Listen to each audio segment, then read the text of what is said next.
Secular जमात के साथ इत्तेहाद एक आखिरी ऑप्शन होता है। ये पाकिस्तान की मजहबी जमातों का आप ये समझ लें, इस बात के ऊपर इत्तेफाक है कि वो अगर इंडिपेंडेंट इनफरादी तौर पे अकेले अकेले लड़ते रहेंगे ना, तो शायद अपनी शिनाख्त भी खो जाए। हम तो रोते थे कि अरब ममालिक सामने नहीं आते, अरब ममालिक इतने अमीर हैं, अरब ममालिक मसनूआत के ऊपर पाबंदी लगाए। अब अगर वो पाबंदी लगा रहे हैं तो ईरान कह रहा है मैं तेल दे दूंगा। बिल्कुल, ईरान के वज़ीर ख़ारिजा इस वक्त हिंदुस्तान में है। हाँ, तो फिर मुझे बताएं मुसलमानों की पुश्त के ऊपर खंजर किसने घोंपा? ये बात बड़ी तलख है और हो सकता है आपका चैनल ही शायद इस बात पर उड़ा दिया जाए, लेकिन ये बात हकीकत है। मैं ये समझता हूँ कि हिंदुस्तान के कलब से नई इस्लामी रियासतों का वजूद बर्पा होना चाहिए, बपा करना चाहिए वहाँ के मुसलमानों पर। ये मैं आपको बात बता दूँ, वहाँ का मुसलमान आज नहीं तो कल इस नतीजे पर पहुँचेगा कि हिंदू के साथ वो नहीं रह सकता। किबरगर्दी वगैरह जैसे जो खबीस लोग हैं, ये समझ मौलवी आ गया तो हमें कोड़े लगाएगा, मौलवी आ गया तो संसार कर देगा।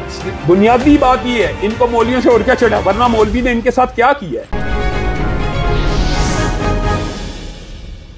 अस्सलाम वालेकुम नाजरीन, मैं हूं उमर खान यासर और आप देख रहे हैं फोकस मीडिया। सोशल मीडिया पे बग़ैर किसी मसलक की तकसीम के दीनी तबकों की एक बहुत बड़ी आवाज़ और एक मौसर आवाज़ जिसने हमेशा अपना किरदार अदा किया और दीन के बारे में कोई भी मामला हो उस पर अपनी आवाज़ को पूरी दुनिया तक पहुँचाने के लिए कोशिश की, अज़ीम बाप के बड़े बेटे अल्लामा हिशाम इलाही ज़हीर साहब, बहुत शुक्रिया वक़्त देने के लिए। आपका बड़ा शुक्रिया, आप मरकज़ गाहे बगाहे तशरीफ़ लाते हैं। जज़ाकल्लाह, बहुत शुक्रिया। हमारी दूसरी मुलाकात है मेरे ख्याल।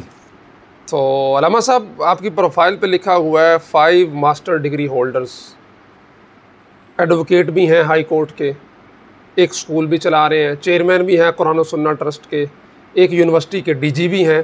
तो इन सब के बीच में असल हिशाम इलाही ज़हीर कौन सा है?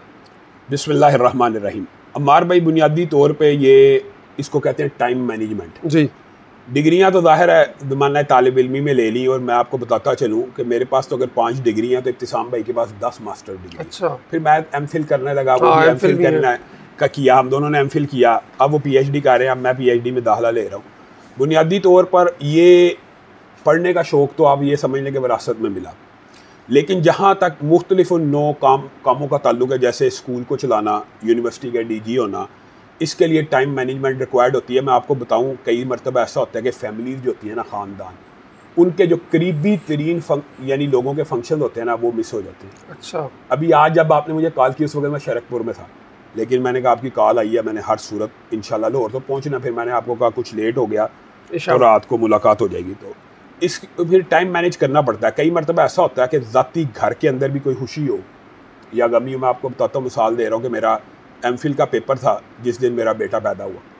तो कहने का मतलब ये है कि कई मरतबा इंसान इतनी करीबी जो रिश्ते हैं उनको भी सही प्रॉपर टाइम नहीं दे सकता। फिर दूसरी जो मसरूफियात है, जैसे कुरान और सुन्नत मूवमेंट के हवाले से आपने कहा, या मरकज़ी जमीयत अहले हदीस का मैं नायब नाज़िम आला भी हूँ, जमाती सियासत के अंदर भी अपना किरदार अदा करना, फिर सोशल मीडिया के ऊपर, फिर यानी मुतअद्दिद काम हैं। लेकिन मैं ये समझता हूँ कि अगर टाइम मैनेजमेंट हो और चीज़ें ऑटोमेशन पे लग जाएं, ऑटोमेशन बहुत ज़्यादा ज़रूरी होती है कि आपने कोई सिस्टम ऑटोमेशन पे इस तरह लगा दिया हो कि अगर आप जाएं तो उसको फ़ायदा हो और अगर आप ना जाएं तो उसको नुकसान ना हो। अच्छा, आपने तज़किरा किया कि आप मरकज़ी जमीयत के नायब नाज़िम आला भी हैं, तो इस हिसाब से देखा जाए तो आपका एक बड़ा पुराना इत्तेहाद है मुस्लिम लीग नून के साथ। सेनेटर साजिद मीर साहब हैं, सेनेटर हाफिज़ अब्दुल करीम हैं, जो आपने बताया वफाकी वज़ीर भी बन रहे हैं। तो ऐसी कौन सी गिदड़ सिंगी है साजिद मीर साहब के पास कि माशाल्लाह वो हर दफ़ा जो है वो सेनेटर बन जाते हैं और इत्तेहाद भी हो जाता है। माजी के अंदर देखें तो जब दीनी जमातें और मुस्लिम लीग नून आमने सामने थी और आप भी दीनी जमातों के साथ खड़े थे मुख्तलिफ मामलात में, जब दीन को उन्होंने ज़िक्र पहुंचाने की कोशिश की। अमल में हमने किताब के निशान पे इलेक्शन लड़ा है। हाँ, अभी की बात कर रहा हूँ। तो ये इत्तेहाद की नोयत क्या है और ये आगे इसका कोई इत्तेहाद वक्ती होता है फ़ायदे लिए या अपनी जमात को आगे लाए और अपने कद काठ बड़ा किया, फिर आगे जाके इंसान मुख्तलिफ तरीके से, लेकिन एक वही वहाँ भी ऑटोमेशन चल रही है। बुनियादी तौर पे अम्मार भाई, मैं ये समझता हूँ कि साजिद मीर साहब का ये जो फैसला है मुस्लिम लीग नून के साथ, ये कुछ एग्जैजरेट ज़रूर किया जाता है। जैसे अभी आपने भी ये बात की कि ये एक ऐसा अटूट अंग जैसी कफियत महसूस होती है। मैं आपकी बात समझ गया हूँ। अभी वो गए भी थे लंदन में, किताब भी पेश की, बिल्कुल, और वो मुलाकात हुई। मैं ये समझता हूँ कि जो मजहबी जमातें हैं, ये पाकिस्तान की मजहबी जमातों का आप ये समझ लें, इस बात के ऊपर इत्तेफाक है कि वो अगर इंडिपेंडेंट इनफरादी तौर पे अकेले अकेले लड़ते रहेंगे ना तो शायद अपनी शिनाख्त भी खो जाए। उसकी मैं आपको एक बहुत बड़ी मिसाल देता हूँ। जमात इस्लामी किसी दौर में लाहौर से हज़ारों वोट लेती थी, लाहौर से 1970-71 के इलेक्शन में जमात इस्लामी के बारे में कहा जाता है ये क्लीन स्वीप कर जाएगी। आज लाहौर के अंदर जमात इस्लामी का वोट बैंक क्या है? 550 वोट। अब आप समझिए, तो इत्तेहादी सियासत बुनियादी तौर पे इसमें कोई अमर माने नहीं है, लेकिन ये समझना कि इत्तेहादी सियासत इस नोयत किया कि हर स्याह को वो स्याह के तो हम भी के, वो सफ़ेद को सफ़ेद के तो हम भी के। तो आपको मैं ये बताता हूँ, आपने मेरी और इब्तिसाम भाई की तकरीरें सोशल मीडिया पे सुनी होगी, हमने तो ब्लैक एंड वाइट की तरह बात करते हैं। आज तक प्रोफेसर साहब ने हमें इस बात के ऊपर नहीं टोका।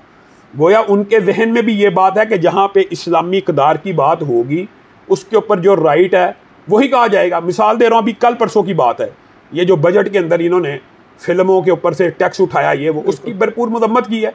तो वो इसका ये मतलब तो नहीं कि प्रोफेसर साहब ने नहीं की या आफत अब्दुल करीम साहब ने नहीं की, वो आप कह रहे हैं कि बनने का इम्कान नहीं। आज उनका नोटिफिकेशन हो गया, वो फेडरल मिनिस्टर के स्टेटस में उनको ओहदा दे दिया गया।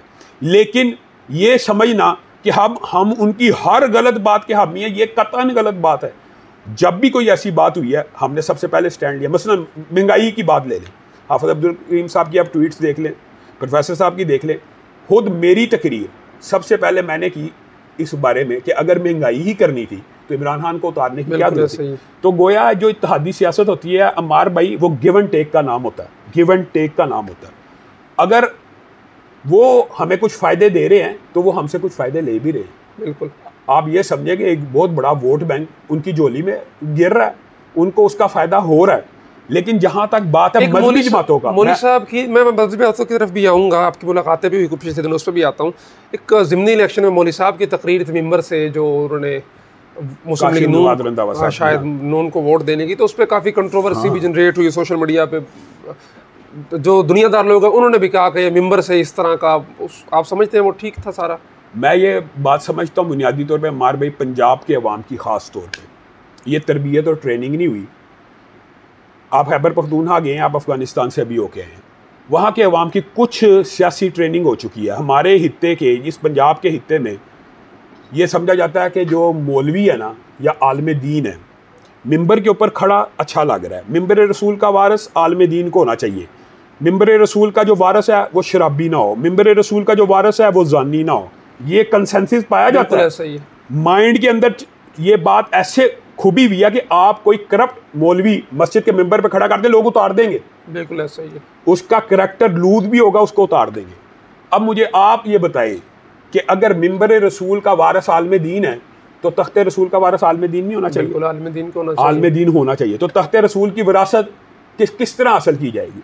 मिंबर पे सियासी बात करके ही हासिल की जाएगी। मैं उस बात बंदे की तईद नहीं कर रहा, वो तो उन्होंने उलमा की तईद थोड़ी की, वो तो एक सेकुलर पार्टी के रहनुमा की तईद की। मैं उसकी बात, मैं उनको सेकंड नहीं कर रहा, लेकिन मैं ये बात कह रहा हूँ कि मिंबर रसूल के ऊपर से ही तख्ते रसूल की विरासत की जंग लड़नी चाहिए। तख्ते रसूल के वारिस भी असल में हकीकी तौर पे उलमा ही है, और ये सही हदीस है कि बनी इसराइल के एक जो नबी थे वो सियासी वारिस हुआ करते थे, और मेरी उम्मत के अंदर नबी तो पैदा नहीं होने, तो अब मेरी उम्मत के अंदर जो वारिसीन होंगे वो उलमा होंगे। तो गोया उलमा मिंबर रसूल के वारिस भी हैं और तख्ते रसूल के वारिस भी हैं। और अगर ये वारिस ना होते तो मुझे बताइए, हज़रत अबू बकर हैं, मुसल्ले के भी इमाम हैं, बिल्कुल रियासत के भी इमाम हैं। उमर मुसल्ले का इमाम, रियासत का इमाम। उस्मान मुसल्ले का इमाम, रियासत का इमाम। अली मुसल्ले के इमाम। तो गोया मुसल्ले और रियासत को जब हमने अलग कर दिया तो हम खुद बहुद, आप ये समझते हैं कि हमें भी ये बात प्रमोट करनी चाहिए कि सियासत चोरों लुटेरों का काम है, तो फिर हम इस्लामी सियासत के तो फिर अमीन और दावेदार ही ना हुए। हाँ, ये बात ज़रूर है कि मिंबर रसूल की हुर्मत का तकद्दुस ये है कि आप किसी सेकुलर पार्टी की इस तरह दीदा यानी दिलेरी के साथ इस तरह की हिमायत बहरहाल मायूब ही समझी जाती है, और लोगों ने मायूब ही समझी है। ये भी बताऊं, किसी बंदे ने उसको बहुत ज़्यादा पॉजिटिव नहीं लिया। ठीक है, सेकुलर पार्टियों की आपने बात की तो उसी तरफ गुफ्तगू को ले चलते हैं। अभी जो इंडिया के अंदर हुआ सब कुछ सबने देखा। इससे पहले हमारे इमरान खान साहब वज़ीर आज़म थे, वो इस तरह के वाक़यात पे एक सख्त स्टैंड लिया करते थे। यूनाइटेड नेशन की उनकी स्पीच हो या दीगर अरब ममालिक के साथ मुश्तरका तौर पर मिलकर करारदाद लाना हो, जिसको फिर उन्होंने आलमी सतह पर इस्लामोफोबिया का एक दिन करार दिया, तो उन सारे मामलात पे कम से कम वो एक स्टैंड लेके बयान की हद तक की बयानबाजी किया करते थे। लेकिन अब के जो वज़ीर आज़म है इमरान खान साहब, शहबाज शरीफ साहब, उनकी तो कोई भी फुसफुसी सी बात भी कोई ऐसी नहीं निकली है कि जो इंडिया की वाज़े अल्फाज में के अंदर दो टोक अंदाज के अंदर जिसको मुसलमान कहे कि हाँ गोया यही मेरे दिल की आवाज़ थी। पहली बात तो ये है कि जहाँ तक खान साहब का ताल्लुक है, हम तो ये समझते हैं जैसे आपने बात की है ना, मैं आपकी बात को सेकंड करता हूँ कि वो बातें सिर्फ बयानबाजी की हद तक थी, वरना अमली तौर पे उन्होंने आसिया मलूना को भी रिहा किया और फ्रांस के सफ़ीर के वक्त हमें सबक देते रहे कि मईशत कमज़ोर होगी। मौजूदा हुकूमत का जो किरदार है बहुत ज़्यादा पॉजिटिव तो नहीं है, लेकिन कम अज़ कम इन्होंने इंडिया से तिजारत, मैं समझता हूँ ये भी एक गोंगलू से मट्टी झाड़ने वाली बात है, इंडिया से पहले ही तिजारत नहीं थी हो रही, चलो बंद करके ऐलान तो कर दिया ना, चलो लोगों के जज्बात के ऊपर आप ये समझे कि कुछ मरहम रखने की बात है। लेकिन हकीकत बात ये है कि जो किरदार इस सारे मामले में अरब ममालिक ने अपनाया ना, तो मैं तो उनको खराजे तहसीन पेश करना चाहता हूँ। और उसमें भी एक अरब के मुफ्ती हैं जिनकी आवाज़ पे सब हुआ। अमार भाई ये देखें, ये मैं आपको बताऊँ, ये एक समझ लें कि ये एक बहुत बड़ा इनकलाबी नौइयत का कदम है। फ्रांसीसी सफ़ीर की आपको सारा गुस्ताही का मामला पता है, अरब सोए रहे, बिल्कुल अरब ने सबसे आखिर में अपना फुसफुसा था कह लें एहतजाज रिकॉर्ड करवाया था, लेकिन इस वक्त उन्होंने कायदाना किरदार अदा कर दिया और जब मौसर इतना रहा कि मोदी ने घुटने टेक के अपनी बाज़ाब्ता माजरत की स्टेटमेंट्स जारी करना भी शुरू कर दी और उसको हटाया और उसको यानी ओहदे से हटा भी दिया। लेकिन यहाँ पे एक ज़िमनी तौर पे बात आई है जो मैं ज़रूर कहना चाहता हूँ कि जिस वक्त पूरी दुनिया और आलम अरब हिंदुस्तान से तिजारती बायकाट की जंग लड़ रहा था और उसको क्या था तेल बंद हो जाएगा, ये बंद हो जाएगा, एक मुसलमान मुल्क ऐसा भी था जो उनको जाके तसल्लियाँ दे रहा था कि अगर अरब आपको तेल ना देंगे तो मैं आपको तेल दूंगा। बिल्कुल, ईरान के वज़ीर ख़ारिजा इस वक्त हिंदुस्तान में है। हाँ, तो फिर मुझे बताएं मुसलमानों की पुश्त के ऊपर खंजर किसने घोंपा? ये बात बड़ी तलख है और हो सकता है आपका चैनल ही शायद इस बात पर उड़ा दिया जाए, लेकिन ये बात हकीकत है। बिल्कुल ऐसा ही है कि मुसलमान देखें, हम तो रोते थे कि अरब ममालिक सामने नहीं आते, अरब ममालिक इतने अमीर हैं, अरब ममालिक मसनूआत के ऊपर पाबंदी लगाएं। अब अगर वो पाबंदी लगा रहे हैं तो ईरान कह रहा है मैं तेल दे दूंगा। अब ये मुसलमानों के साथ तो गया यानी हम ये कह सकते हैं कि जो अरब ईरान की एक माजी है बिल्कुल कन्फ्लिक्ट का, तो ये सिर्फ अरब की दुश्मनी में जाके हिंदुस्तान की गोद में बैठ रहा है। मेरा ख्याल है अरब दुश्मनी के अलावा क्या ईरान के अंदर मुसलमान नहीं, क्या उनको हुर्मत रसूल का पास नहीं है? मैं ये समझता हूँ, मैं अगर आपने ये सवाल पूछा है तो मैं ये समझता हूँ कि अम्मी आयशा की जो तौहीन है, अल्लाह का शुक्र है इस सारे बाप के अंदर एक खैर का पहलू भी निकला। वो क्या, पूरी दुनिया के मुसलमानों ने इस बात के ऊपर इत्तफाक कर लिया है कि हरम रसूल यानी रसूलुल्लाह की अज़वाज मुतहरात की तौहीन रसूलुल्लाह की तौहीन है।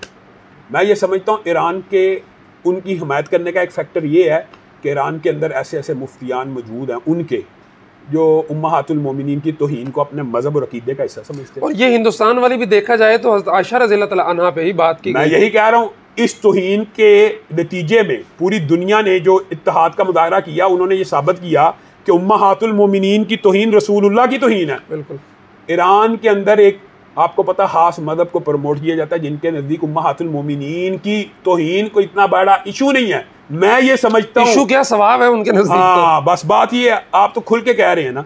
तो मैं ये समझता हूँ उन्होंने जो तेल की ऑफर की है इसलिए की है कि उनके जज्बात को ज़रब नहीं पड़ी। पूरी दुनिया का मुसलमान तो तड़प उठा है। आपने हमेशा देखा होगा हुर्मत रसूल की जंग में देवबंदी हो, बरेलवी हो, अहले हदीस हो, कोई भी कलमा गो वो जिद्दोजहद करता सिवाय एक खास तबका फ़िक्र के। वो क्यों नहीं करता बताएं? उसकी वजह यह है कि अज़वाज मुतहरात की उनके नज़दीक वो अहमियत नहीं है। ये अच्छा, ये तो सारी बातें हो गई। वैसे सारा मामला बिल्डोज किए जा रहे हैं घरों को, बच्चों को पकड़ा जा रहा है। नौजवान वो इस्लाम जिंदाबाद का नारा लगाया, उसको गोली मार दी गई, मुदस्सर नाम था उस बच्चे का। तो इस सारी सूरत हाल में एक जो इस्लामी रियासत है उसका क्या रिएक्शन होना चाहिए? मार भाई, ये तो अल्लाह ताला ने कुरान पाक में मुतअद्दिद आयतें इस वाले से बयान कर दी कि जब मज़लूमों के ऊपर, ज़ईफ़ औरतों के ऊपर, बच्चों के ऊपर जुल्म हो रहा हो तो तुम्हें कहाँ पे थे। दूसरी बात जो मैं समझता हूँ मैं कि मुसलमान रियासतों की जो जिम्मेदारी हैं वो बात की बात है। सबसे पहली बात यह है कि हिंदुस्तान के मुसलमानों की क्या जिम्मेदारी है। ईमानदारी से हम ये समझते हैं कि हम ये ब्लॉक करने में नाकाम रहे हैं, इस हित्ते के उलमा भी और पूरी दुनिया के उलमा भी, कि दारुल कुफर में रहने की कुछ शराइत होती हैं। मार भाई, हिंदुस्तान का मुसलमान हिंदुस्तान में जिन शराइत के ऊपर रह रहा था क्या आज वो उस पर कायम है? दारुल कुफर में बेमुहार रहना क्या इस्लाम में इसकी इजाज़त है? अलम तकुन अर्दुल्लाहि वासिअ, अल्लाह ताला कुरान में कह रहा है कि क्या अल्लाह की ज़मीन वसी नहीं थी जहाँ पे तुम हिजरत कर जाओ? जहाँ पे दारुल कुफर के अंदर मुसलमान रहेगा उसकी जो शराइत उलमा ने, और ये भी इजमाई नौइयत का मामला है, इसमें देवबंदी बरेलवी अहले हदीस का कोई मसला नहीं। कि मुसलमान इस शर्त पे रहेगा कि वहाँ पे आज़ादी की जद्दोजहद करेगा, मुसलमान इस शर्त पे रहेगा कि वहाँ पे सिर्फ तालीम हासिल करने गया है, तालीम पूरी कर रहा है, यानी जो भी दारुल कुफर में रहने की शराइत हैं वो क्या हिंदुस्तान के मुसलमान पूरी कर रहे हैं? मैं ये समझता हूँ कि हिंदुस्तान के कलब से नई इस्लामी रियासतों का वजूद बर्पा होना चाहिए, बपा करना चाहिए। वहाँ के मुसलमानों को, मुसलमान एक ऐसा मज़हब है, इस्लाम वाकई अमन पसंद है, वाकई इस्लाम के अंदर अमन है, लेकिन इस्लाम के अंदर गुलामी भी नहीं है। मुसलमान कभी किसी का गुलाम बन के नहीं रह सकता, ना इस्लाम में इजाज़त है कि आप कुफर को अपने ऊपर मुसल्लत करके सुकून की नींद सो जाओ, ये इस्लाम का मिजाज ही नहीं है। यानी ये मुमकिन है कि मुसलमान एक जगह पे गुलामी की ज़िंदगी बसर कर रहे हों और वो रहते चले जाएं, सदियाँ बीत जाएं, 70-75 बरस हो गए हैं वहाँ के मुसलमानों को, या तो आज़ादी की जद्दोजहद करें, या हिजरतें करें, या कोई मैदान बपा करें जिहाद का। लेकिन वो हम जब ये बातें करते हैं ना, हमें मैसेजेस आते हैं कि लामा साहब आप पाकिस्तान में बैठ के ये बातें कर रहे हैं, आपने मकबूदा कश्मीर में क्या किया? ये इस्लामी रियासतों का किरदार नेगेटिव है। मकबूदा कश्मीर तो हमारा अटूट अंग था, मकबूदा कश्मीर तो हमारा वतन था, हमने उसी को वापस नहीं लिया। तो वहाँ के मुसलमानों का ये गिला इस लिहाज से कुछ वैलिड है, लेकिन फिर भी वहाँ के मुसलमानों को गौर करना चाहिए और वहाँ पे आज़ादी की जद्दोजहद शुरू करनी चाहिए। और ये मैं आपको बात बता दूँ, वहाँ का मुसलमान आज नहीं तो कल इस नतीजे पे पहुँचेगा कि हिंदू के साथ वो नहीं रह सकता। तारीख अपने आप को फिर पीछे ले जाएगी। 80 बरस पहले इस खित्ते के मुसलमानों ने यह फैसला कर लिया था हम हिंदुओं के साथ नहीं रह सकते, इसीलिए अलग वतन बना। अब हिंदुस्तान के मुसलमानों, वैसे वही बन रहे होंगे, हिंदुस्तान के मुसलमानों को बिल आखिर ये फैसला करना पड़ेगा। अभी अगरचे उनको ये बात हमारी बड़ी अजीब लगती है, अजूबा लगती है, लेकिन आज से 5 साल बाद, 10 साल बाद जब आप पीछे नहीं, आपके ऊपर जुल्म हो रहा है, आपको खड़ा होना ही पड़ेगा। लामा साहब बड़ी अच्छी बात है कि आपने, अल्लाह ताला हमारे हुक्मरानों को भी हिदायत दे, हिंदुस्तान के मुसलमानों को भी सब्र और इस्तकामत और जद्दोजहद की हिम्मत, ताकत, तौफीक पूरी दुनिया के मुसलमानों का किरदार होना चाहिए कि आज़ादी की जद्दोजहद करें, जहाँ जहाँ गुलाम है आज़ाद बन के रहने की कोशिश करें। तो ज़रा पाकिस्तान की बात भी कर लें। आपने सुना होगा वो शब्बर ज़ैदी साहब ने कहा कि मैं देखता हूँ पहले कोई तकरीर करता है तो 25% भी मौलवी दाढ़ियों वाले हों तो मैं बात नहीं करता। इसी तरह की, और खुर्शीद शाह ने कहा कि अगर आपको मदारिस को ख़त्म करना है तो ऐसे स्कूलों को जारी करना चाहिए। तो एक बड़ा पिछले कुछ सालों से एक देख रहे हैं हम कि छोटी छोटी चीज़ों को बुनियाद बना कर दीनी तबके के ख़िलाफ़ फिर मीडिया उसको प्रोपेगेट करता है, उनको फैलाया जाता है, उछाला जाता है, उठाया जाता है। इसकी वजूहात क्या हैं? हमारे भाई बुनियादी तौर पे इसकी जो सबसे बड़ी वजह वो ये है, मैं ये समझता हूँ कि जो लोग इस्लाम पे हमलावर होना चाहते हैं वो ये समझते हैं इस्लाम पे अगर हम बराह रास्त हमलावर हुए तो शायद हमें बहुत ज़्यादा रेजिस्टेंस का सामना करना पड़े, तो वो इस्लाम के ऊपर हमला करने की बजाय मौलवी के ऊपर हमलावर हो जाते हैं। जहाँ तक आपने शब्बर ज़ैदी या खुर्शीद शाह की बात की है, मैं ये समझता हूँ ये सेकुलर पार्टीज़ के रहनुमाओं ने हर दौर में इस तरह के बयानात दिए हुए हैं। ये नहायत अफसोसनाक बात है। मुझे बताएं 75 साल हो गए हैं, क्या कोई मौलवी सदर बना? क्या कोई मौलवी वज़ीर आज़म बना? आर्मी चीफ़ इन्होंने बनने दिया, जज बनने दिया, चीफ़ जस्टिस बनने दिया, IG बनने दिया। जब मौलवी किसी शोबे में रहनुमा या आपका हाकिम नहीं बना तो मौलवी मुआशरे की बदहाली का जिम्मेदार कैसे है? बदहाली का जिम्मेदार तो वो है जो आपका सदर बने, बदहाली का जिम्मेदार तो वो जो वज़ीर आज़म बने, जो चीफ़ जस्टिस है, या जो भी जो हाकिम है, बदहाली का जिम्मेदार तो वो होता है। मैं ये समझता हूँ मुआशरे में आज जितनी खुशहाली है या अच्छाइयाँ मौजूद हैं, हकीकत में उसके पीछे मौलवी का किरदार है। आज भी जो मुआशरे में नेकी, तकवा, अच्छाई, सच, झूठ से इज्तनाब, गीबत से इज्तनाब और हलाल खाने का हमदर्दी, आज भी जितने ये जज्बात हैं, इसका किरदार 100% मेंबर का है, मेहराब का है और मौलवी का है। और जिसको ये नेगेटिव पोर्ट्रे कर रहे हैं उसने तो मुआशरे के अंदर हमेशा इस्लाही किरदार अदा किया है।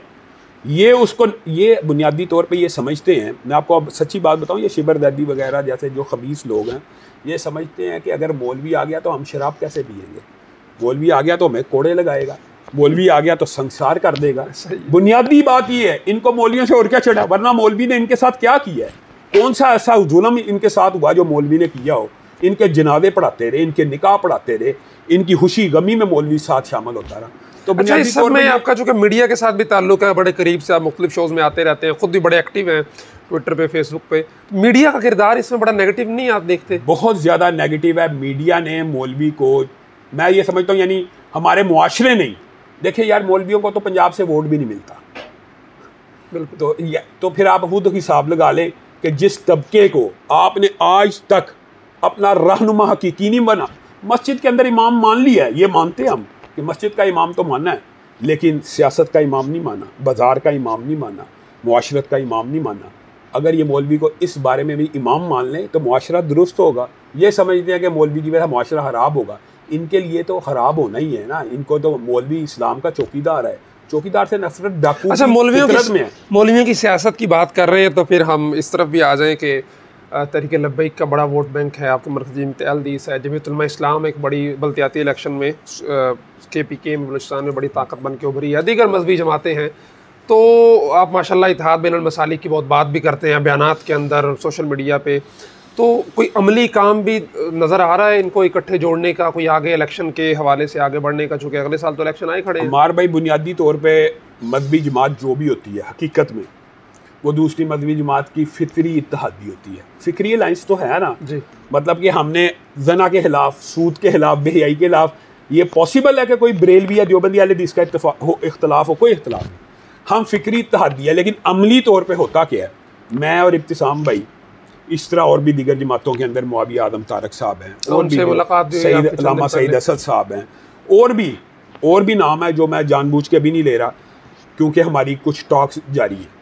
ये बहुत ज़्यादा हम इत्तेहाद की स्ट्रगल करते हैं, जिदोजहद करते हैं। मौलाना अहमद लुधियानवी साहब हैं, मौलाना फजलुर रहमान साहब हैं।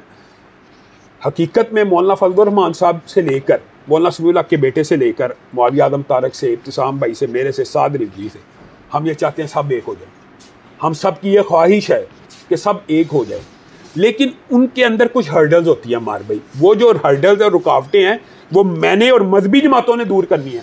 हम लोगों से गिला करना शुरू कर देते हैं कि यार वो नहीं दूर कर रहा, वो नहीं दूर कर रहा। अगर हम आपस में एक हो जाए, इसके अंदर ख़ास तौर पे मैं नाम लेना चाहता हूँ जवेद कसूरी साहब का, जमात इस्लामी का, उनका भी बड़ा पॉजिटिव किरदार रहा है हमेशा मजहबी इत्तेहादों में। लोग ये समझते हैं कि जमात इस्लामी मजहबी इत्तेहादों से निकल जाती है, ये बात इलेक्शंस के बाद हो जाती है। लेकिन ये कहना कि उन्होंने मजहबी जमातों का इत्तेहाद की कोशिश नहीं की, वो भी अभी भी वो कोशिश में है। जमात इस्लामी वाले, हाँ, जमात इस्लामी वाले भी कोशिश में, हमारे साथ राब्ते में भी है। हम ये चाहते हैं कि पंजाब की हद तक एक बहुत अच्छा इत्तेहाद बने और अवाम को ये मैसेज जाए, पंजाब के अवाम को, जिस तरह KPK के अवाम को ये मैसेज जा चुका, बलूचिस्तान के अवाम को ये मैसेज जमीयत उलमा इस्लाम ने बहुत बड़ी क्लीन स्वीप जैसी कामयाबी हासिल की है, क्योंकि उन्होंने उनके दिमाग में ये बात डाल दी, भाई चोर और लुटेरे का काम सियासत नहीं है, ईमानदार लोगों को लेके। तो अगर पंजाब के अंदर भी हम ये कल्चर अपना लेंगे ना, फिर अम्मार भाई हमें किसी सेकुलर जमात के साथ इत्तेहाद की ज़रूरत नहीं रहती। सेकुलर जमात के साथ इत्तेहाद एक आखिरी ऑप्शन होता है। हमारा कोई ये नहीं है कि भाग दौड़ के हम किसी जमात के साथ इत्तेहाद करना चाहते हैं या नून लीग के हम इत्तेहादी कोई बहुत बड़ी। देखिए, जब कोई और ऑप्शन नहीं, फिर इंसान ने कहीं ना कहीं तो अपना वेट डालना होता है ना, तो फिर इंसान अपना वेट किसी समझता है जो उसको अच्छा लगता है उसके अंदर डाल देता है। लेकिन हकीकत यही है कि हमारे लीडरान भी यही चाहते हैं कि मजहबी जमातों का इत्तेहाद हो। और मैं आपको एक बात बताऊं कि जो मजलिस अमल का 2018 में इत्तेहाद हुआ, तब भी हमारी जमात नून लीग की हलीफ थी, लेकिन प्रोफेसर साहब ने, इब्तिसाम भाई ने किताब के निशान पे इलेक्शन लड़ा, कोई इतराज़ नहीं। कहने का मतलब ये नहीं है कि हमारी जमात मजहबी जमातों के इत्तेहाद को सपोर्ट नहीं करती या हमारे बुजुर्ग करना नहीं चाहते, वो करना चाहते हैं, लेकिन अमली तौर पर कई मरतबा ऐसी कबाहतें आ जाती हैं कि जमातें मिलती कबाहतें हैं कि पिछले 10 साल से दूर ही नहीं हो रही हैं। मैं ये समझता हूँ कि उसके अंदर कई मरतबा किसी जमात की कुछ नातजर्बाकारी होती है, किसी जमात का ज़्यादा शेयर मांगने की ख्वाहिश होती है। अगर हिस्सा बकदर जुस्सा के अतबार से पाकिस्तान के अंदर आप डिवाइड कर लें कि जमात इस्लामी का कितना वोट बैंक है, मरकज़ी जमीयत का कितना वोट बैंक है, मुआविया भाई वगैरह का कितना वोट बैंक है, देवबंद का, जमीयत उलमा इस्लाम का बड़ा धड़ा है। अगर हम हर एक को हिस्सा बकदर जुस्सा लब्बैक वाले हैं, लब्बैक तरीके लब्बैक को लामहल्ला तौर पे हम चाहते हैं कि वो इस इत्तेहाद में शामिल हो। लामहल्ला पंजाब का बहुत बड़ा वोट बैंक है, लेकिन ये बात मैं आपको बता दूं कि पंजाब के अंदर बहुत बड़े वोट बैंक के बावजूद वो बगैर इत्तेहाद के सीटें नहीं जीत सकेंगे। ये बात भी उनके जहन में ज़रूर रहनी चाहिए और ये पैगाम उनको पहुँचना चाहिए। कई मरतबा ये होता है, हम तो उस तजर्बे से गुजर चुके हैं, हम चाहते हैं साथ भाई भी तजर्बा ना करें, उससे पहले इत्तेहादी सियासत में कदम रखें। कुछ लोग बड़े नेगेटिव वादे, और लोग ये समझते हैं कि शायद ये वादे कहीं और से हो रहे हैं, बड़े झूठे वादे कर लिए जाते हैं कि आपकी ये सीटें भी हो जाएंगी, वो कुछ भी नहीं होता। वैसे साद रिजवी साहब से बात हुई है आपकी पर्सनली? साद रिजवी साहब से एक वाई के जरिए बात चल रही है और उनके साथ मुलाकात मुतवक्के है, 1 हफ्ते के अंदर अंदर ही मुलाकात भी होने का इम्कान है। बल्कि आप ये समझ लें कि बैकडोर चैनल तो चल ही रहा है। तो हम ये चाहते हैं कि सारी दीनी जमातें एक हो जाएं, और मुआविया भाई भी इसी हवाले से पिछले दिनों मेरे पास आए थे, और इसी सारी का सारा जो गुफ्तगू का बुनियादी नुक्ता यही था कि हमने मुस्तकबिल में मजहबी जमातों ने करना क्या है।